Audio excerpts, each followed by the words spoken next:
Hello everyone. Good afternoon student. आज मैं आपको ये जो पाठ 12वां है सोने की सुराही, इस पाठ के जो अभ्यास कार्य है, यह अभ्यास कार्य मैं आपको समझाती हूँ। देखिए, इसमें से पहला प्रश्न है सही क्या। उसमें से पहला है विक्रमादित्य कहाँ के राजा थे? इंदौर के, उज्जैन के, कन्नौज के या अमरावती के? तो जो सही आंसर है वहाँ पे उस विकल्प के सामने आपको टिक करना है। और दूसरा, कालिदास का रूप रंग कैसा था? गोरे थे, नाटे थे, सुंदर थे या कुरूप थे? जो सही विकल्प है उसके सामने आप टिक करो। उसके बाद सुंदरता के पुजारी किसे कहा गया है? देखो, मैंने पाठ में सिखाते वक्त आपको बताया था, विक्रमादित्य को, राज दरबारी को, सभासद को या कालिदास को। जो सही विकल्प है उसके सामने आप टिक कीजिए। उसके बाद प्रश्न दूसरा है, क्या आप जानते हैं महाराजा विक्रमादित्य का परिचय 2-3 वाक्यों में लिखिए। तो यानी महाराजा विक्रमादित्य कहाँ के राजा थे, है ना, उनके दरबार में कौन कौन थे, महाकवि कालिदास थे, वो कैसे प्रसिद्ध थे, है ना, और वो न्यायप्रिय प्रिय राजा थे। ऐसे 2-3 वाक्यों में आपको आंसर लिखना है। उसके बाद प्रश्न दूसरा है, महाकवि कालिदास के विषय में आप क्या जानते हैं? हमने पाठ में देखा था कि महाकवि कालिदास कैसे थे, नवरत्नों में से एक थे, अत्यंत विद्वान, चतुर और गुणी थे, मगर सिर्फ उनका चेहरा कैसा था? कुरूप था। यह हम परिचय महाकवि कालिदास के विषय में लिख सकते हैं। उसके बाद प्रश्न तीसरा है, विक्रमादित्य ने कालिदास से क्या मजाक किया? तो मैंने आपको बताया था कि राजा विक्रमादित्य इन्होंने कालिदास के साथ क्या क्या मजाक किया, वो वहाँ आंसर वहाँ पर आपको लिखना है। उसके बाद कालिदास ने कैसे सिद्ध किया कि रूप से बड़ा गुण होता है? उसने किसका सहारा लिया, किसका उदाहरण दिया? एक सुराही ली ना, एक मिट्टी के सुराही के स्थान पर क्या कर दिया, सोने की सुराही उस जगह रखकर सिद्ध कर दिया कि रूप से बड़ा क्या होता है? गुण होता है ना। उसके बाद प्रश्न तीसरा है, कारण बताइए। प्यास के मारे राजा का कंठ सूखा जा रहा था, क्यों?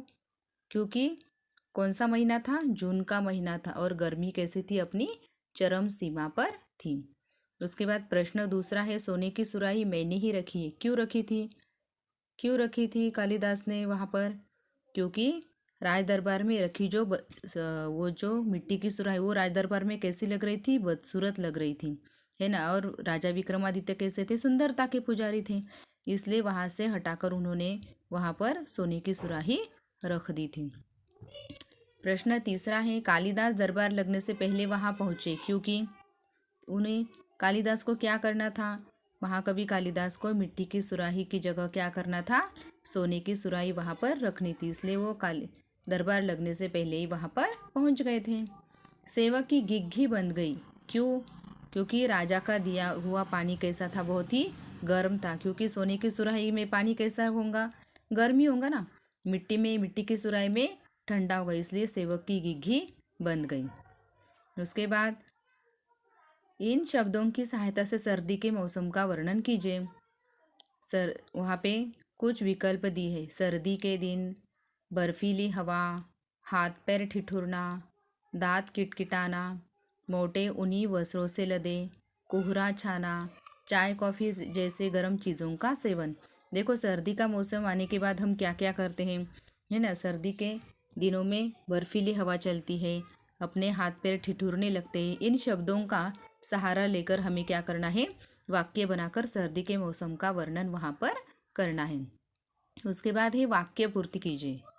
ग्रीष्म ऋतु में दोपहर के समय बाहर तो जैसे डैश डैश थे, क्या हो रहे थे? शोले बरस रहे थे। छोटी सी बात पर पड़ोसी से डैश डैश हो गई, नोकझोंक हो गई। बिल्ली चूहे की प्रतीक्षा में बैठी थी। रंगे हाथों पकड़ जाने पर नितिन की घिघी बंद गई, है ना। यानी क्या घिघी बंद जाना यानी क्या? मुंह बंद होना, कुछ भी बात मुंह से न निकलना। दौड़ में हार जाने पर सभी मित्र दिनेश की हंसी उड़ाने लगे। वैसे ही आप वहाँ पर वाक्य पूर्ति कीजिए। उसके बाद प्रश्न 5वां है वाक्य प्रयोग करना। कुछ वाक्य है, शब्द है उनका क्या करना है, हमें वाक्य में प्रयोग करना है। उपस्थित, चरमसीमा, नोकझोंक, अवसर और व्यंग्य। उपस्थित, इसका हम अपने मन से वाक्य प्रयोग कर सकते हैं, जैसे कि आज कक्षा में सभी छात्र उपस्थित थे। वैसे ही बाकी के जो 4 हैं, इन शब्दों का आपको अपने मन से वाक्य में प्रयोग करना है। उसके बाद प्रश्न 6 है, इनकी 3 विशेषताएं बताएं। तो पहले कौन है, चित्र में आपको दिखाई दे रहे कौन है, राजा विक्रमादित्य, और दूसरे चित्र में महाकवि कालिदास है। तो इनकी क्या क्या विशेषता है, पाठ में अच्छे से देखिए और यह विशेषताएं लिखिए। उसके बाद है भाषा की बात। अनेक शब्दों के लिए एक शब्द। जिसे न्यायप्रिय हो उन्हें क्या कहते हैं, जिसे न्याय प्रिय हो वो न्यायप्रिय होता है। जिसे समझना हो ना समझ। जो सोने के गहने बनाता हो उसे हम क्या कहते हैं, सुनार। सेवा करने वाला कौन होता है, सेवक। जिसकी शक्ल अच्छी न हो वो कौन होता है, बदसूरत।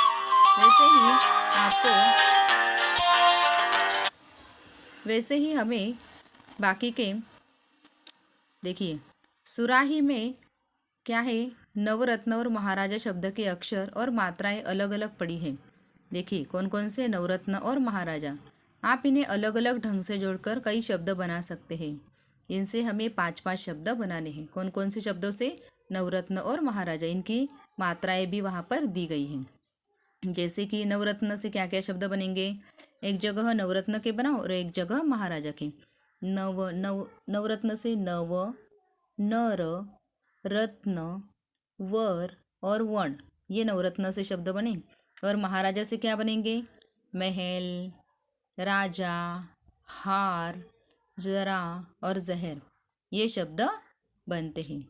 उसके बाद है प्रश्न 6, सही क्या। ताक में रहना, इस मुहावरे का अर्थ मैंने आपको सिखाते वक्त ही बताया था। ताकना, देखना, ताक में रहना या प्रतीक्षा करना। तो जो सही विकल्प है उसके सामने आप टिक कीजिए। उसके बाद कवि का स्त्रीलिंग क्या आता है, कवियत्री, कवियत्री, कवयित्री या कवित्री। तो जो सेकंड नंबर का है कवयित्री, ये ऑप्शन बराबर है। उसके बाद कौन सा शब्द व्यक्तिवाचक संज्ञा है। व्यक्तिवाचक संज्ञा यानी किसी का नाम, दरबार, सुराही, कालिदास या मिट्टी। तो इसमें से व्यक्तिवाचक संज्ञा कौन सी है, कालिदास, है ना। तो ये अभ्यास कार्य अच्छे से समझ लीजिए और अपनी नोटबुक में लिख लीजिए। Thank you very much.